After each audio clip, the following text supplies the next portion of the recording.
Le contrôle moderne ne se construit pas avec des chaînes, mais avec des stimuli calculés. Le plaisir est devenu l'outil le plus silencieux et le plus efficace du pouvoir, une dose quotidienne de distraction, de récompenses instantanées et de conforts artificiels, suffisante pour garder l'esprit occupé et le corps docile. Tu ne t'en rends pas compte, mais chaque film que tu marathonnes, chaque promotion éclair dont tu profites, chaque notification qui déclenche de la dopamine dans ton cerveau, fait partie d'un mécanisme conçu pour que tu n'aies jamais l'énergie ou la clarté mentale pour remettre le système en question. Le danger est que cette prison ne ressemble pas à une prison, elle ressemble à la liberté. Tous les dictateurs de l'histoire ont commis la même erreur. Ils ont essayé de contrôler les gens par la force. Staline a tué des millions de personnes. Hitler a construit des camps de concentration. Mao a éliminé ses opposants. Tous ont échoué à long terme parce que la force génère de la résistance. Le système actuel a découvert quelque chose que ces dictateurs n'ont jamais compris. Il est infiniment plus efficace d'acheter les gens avec le plaisir que de les contrôler par la peur. L'homme peut faire ce qu'il veut, mais il ne peut pas vouloir ce qu'il veut, a dit Schopenhauer. Il décrivait exactement la situation actuelle. Tu as une liberté totale de choisir entre 1000 parfums de glace, mais tu as complètement perdu le contrôle sur ce qui te fait vouloir de la glace en premier lieu. Pense à ta matinée d'aujourd'hui. Tu t'es réveillé et tu as immédiatement vérifié ton téléphone. Petite dose de dopamine. Tu as pris ton café. Petite dose de plaisir. Tu as écouté ta musique préférée. Une autre dose. Tu as mangé quelque chose de bon. Encore une dose. Tout au long de la journée, tu reçois de petites injections de satisfaction qui maintiennent ton humeur stable et ton esprit occupé. Chacune de ces micro-récompenses semble inoffensive, mais ensemble, elles créent un schéma. Tu deviens dépendant de stimuli externes pour te sentir bien. Tu n'arrives plus à générer de la satisfaction en interne. Tu as besoin de quelque chose, produit, divertissement, nourriture, validation, pour réguler ton état émotionnel. Le résultat est une forme de dépendance qui ne ressemble pas à une dépendance parce qu'elle est agréable. Tu ne te sens pas contrôlé parce que tu es constamment gratifié. C'est comme être accro à une drogue qui améliore ta vie tout en la détruisant. Le génie de ce système est qu'il transforme la résistance en collaboration. Au lieu de lutter contre ton contrôleur, tu travailles activement à maintenir le système qui te contrôle. Tu paies pour ta propre prison et tu remercies encore pour le privilège. Dietrich Bonhoeffer a observé que la stupidité est un ennemi plus dangereux que la méchanceté. Il parlait de personnes intelligentes qui choisissent de ne pas penser. Le système moderne n'a pas besoin de t'empêcher de penser. Il suffit de te donner quelque chose de plus intéressant à faire avec ton attention. Pendant que ton esprit est occupé à traiter du divertissement, tes véritables choix sont faits par des algorithmes. Pendant que tu décides quelle série regarder, d'autres décident pour quel candidat tu vas voter. Pendant que tu choisis quel produit acheter, d'autres choisissent dans quelle économie tu vas vivre. La liberté de choisir entre des options présélectionnées a été confondue avec la vraie liberté. Et cette confusion n'était pas accidentelle. Il existe une substance dans ton cerveau qui vaut plus que l'or, plus que le pétrole, plus que n'importe quelle matière première jamais découverte. Cette substance peut être produite artificiellement, distribuée en masse et utilisée pour contrôler le comportement humain avec une précision chirurgicale. Elle s'appelle dopamine et tu es pharmacologiquement manipulé à travers elle tous les jours. La dopamine n'est pas le plaisir, c'est l'anticipation du plaisir. C'est ce qui te fait désirer avant d'avoir. Et voici le secret pour lequel des milliards de dollars sont dépensés pour que tu ne le découvres pas. Cette anticipation peut être artificiellement déclenchée et contrôlée par des facteurs externes. Chaque application sur ton téléphone a été conçue par des équipes d'anciens employés de casinos, de neuroscientifiques et de spécialistes en addiction. Ils ont étudié exactement comment les drogues fonctionnent dans le cerveau et ont appliqué cette connaissance pour créer des produits numériques. La différence est que les drogues sont réglementées. Les applications ne le sont pas. Instagram utilise le renforcement intermittent. Tu ne sais jamais quand tu vas recevoir un « j'aime ». WhatsApp utilise l'urgence artificielle, cette petite boule rouge avec des chiffres. TikTok utilise le détournement de nouveautés, du contenu constamment nouveau pour garder ton cerveau toujours en attente du prochain hit. Tous ces mécanismes exploitent la même vulnérabilité neurologique que les machines à sous. Ton cerveau ne peut pas distinguer entre la dopamine libérée par une vraie réussite et la dopamine libérée par une notification. Pour ton système nerveux, Recevoir un j'aime est neurologiquement similaire à trouver de la nourriture quand tu as faim. Carl Jung a averti que celui qui regarde vers l'extérieur rêve, celui qui regarde vers l'intérieur s'éveille.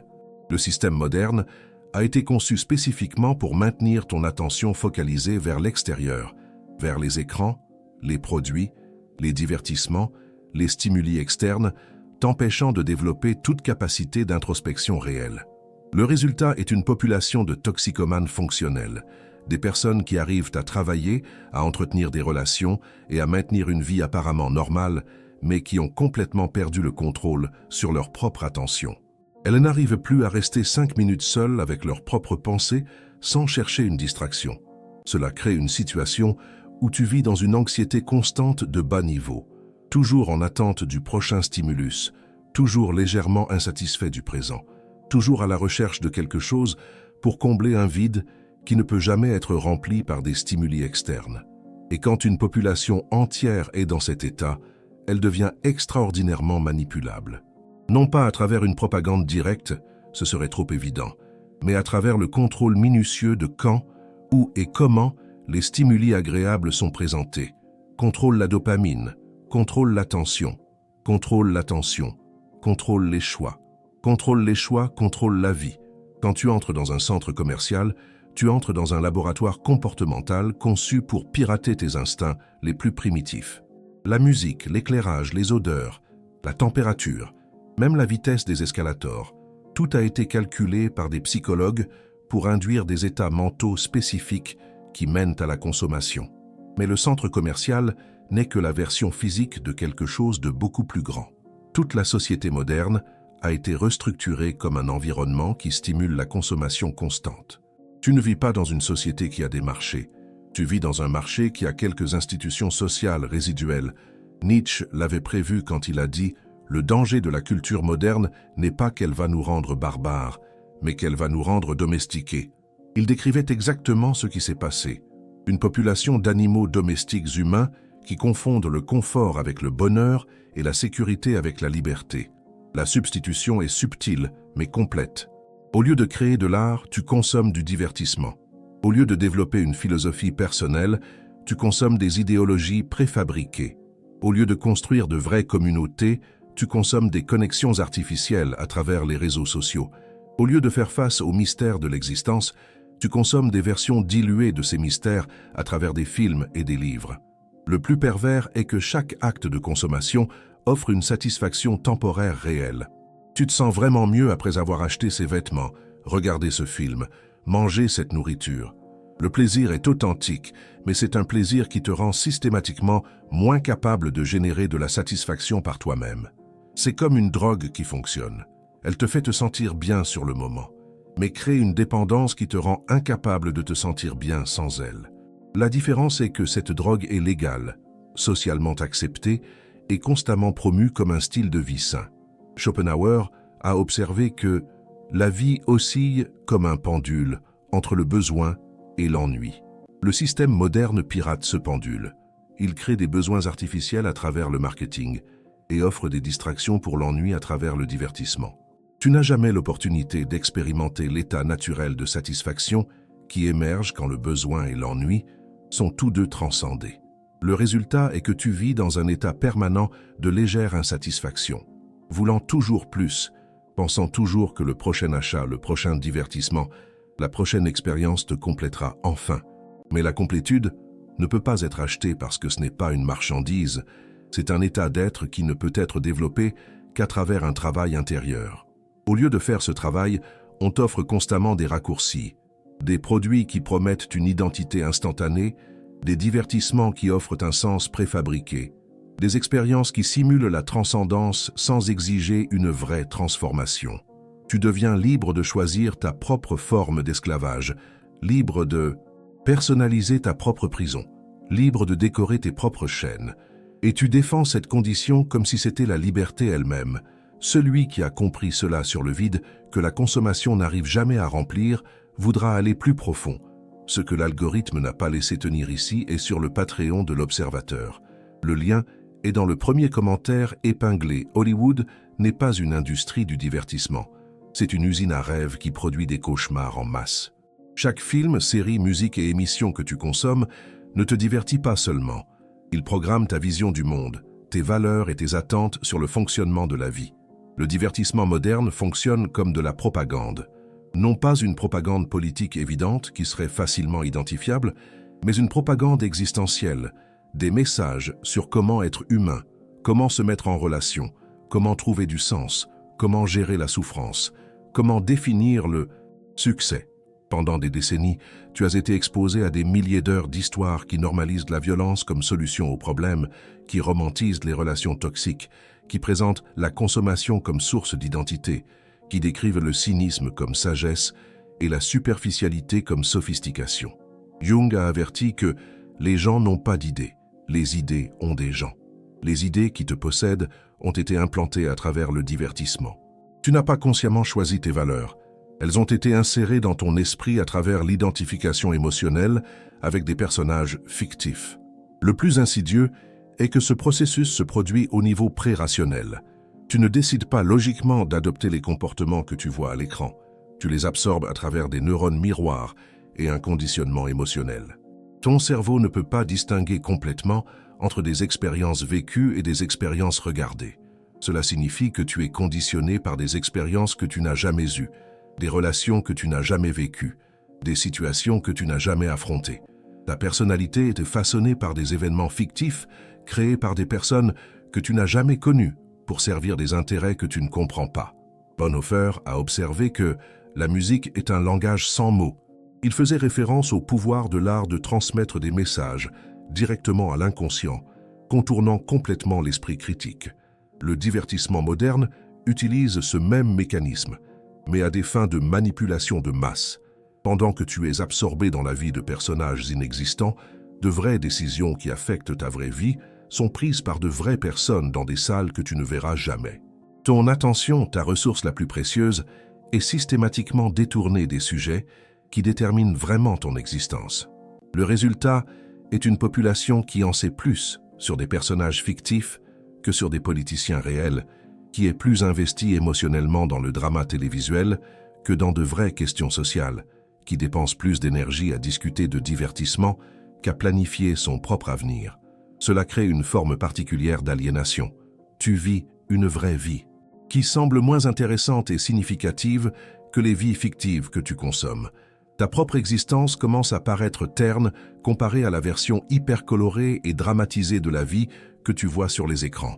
Et quand quelque chose d'important se passe dans le monde réel, tu traites cette information à travers des filtres narratifs qui ont été implantés par des années de consommation de fiction. La réalité commence à imiter l'art.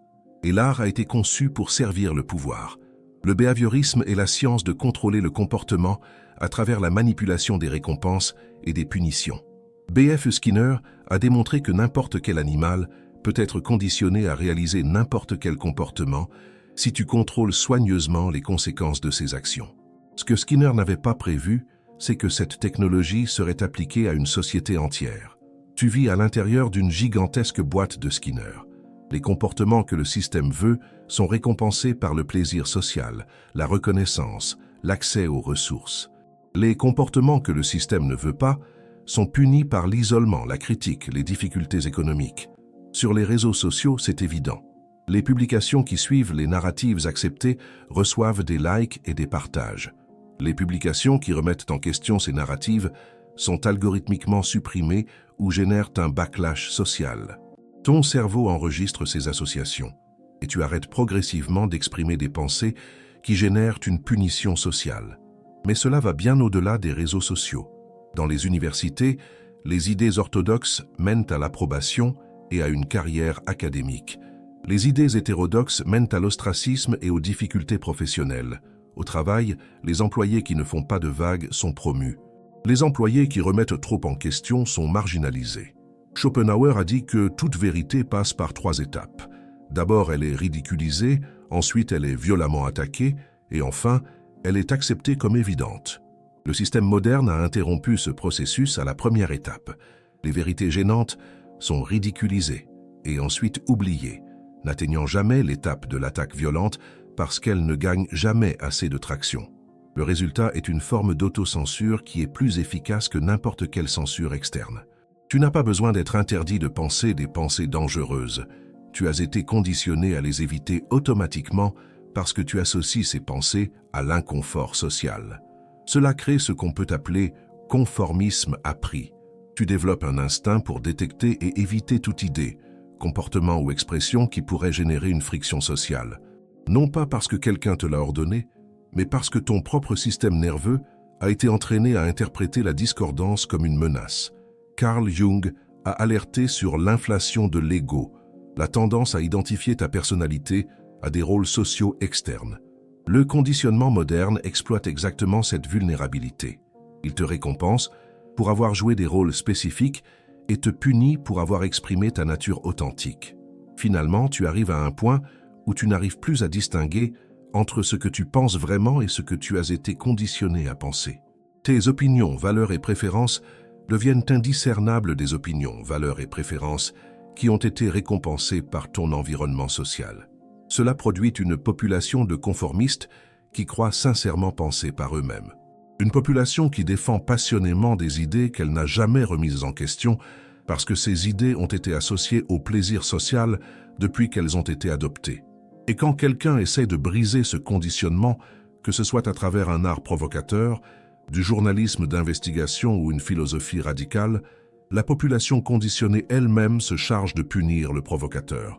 Non pas parce qu'elle a été instruite de le faire, mais parce que la provocation menace le système de récompense qui détermine son identité sociale. Les révolutions se produisent quand des personnes insatisfaites s'organisent autour d'une vision partagée du changement.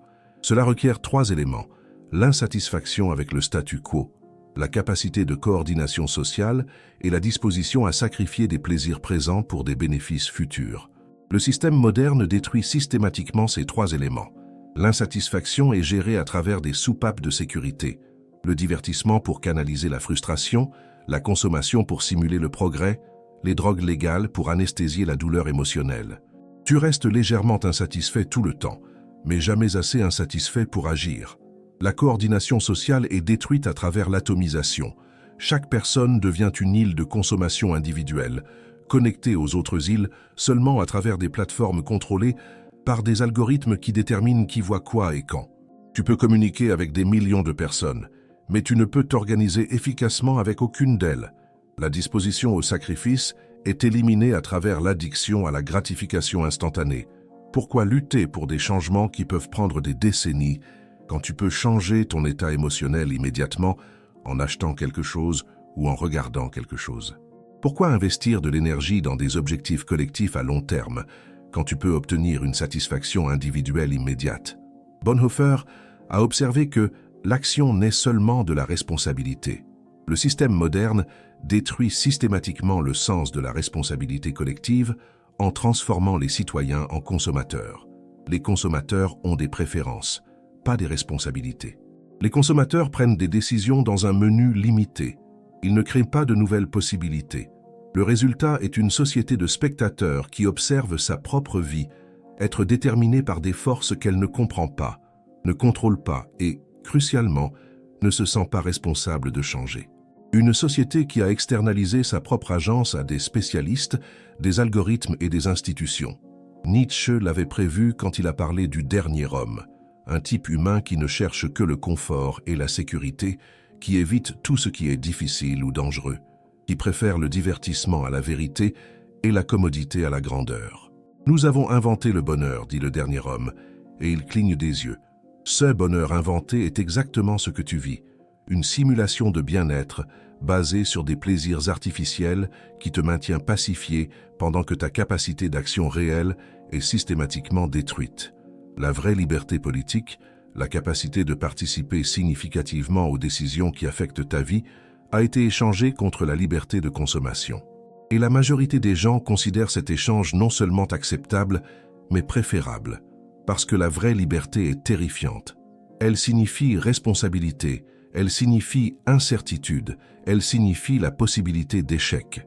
La liberté de consommation est confortable. Quelqu'un d'autre prend les décisions difficiles. Tu choisis juste parmi des options préapprouvées. Jung a alerté que la névrose est toujours un substitut à une souffrance légitime. La société moderne est névrotique précisément parce qu'elle a substitué la souffrance légitime de grandir, d'assumer des responsabilités et de faire face à la réalité par le pseudo-confort de plaisir qui infantilise. Le premier pas pour sortir de cette condition est de reconnaître qu'on y est. Le deuxième est d'accepter que sortir va exiger de renoncer à des plaisirs qui sont devenus des béquilles psychologiques.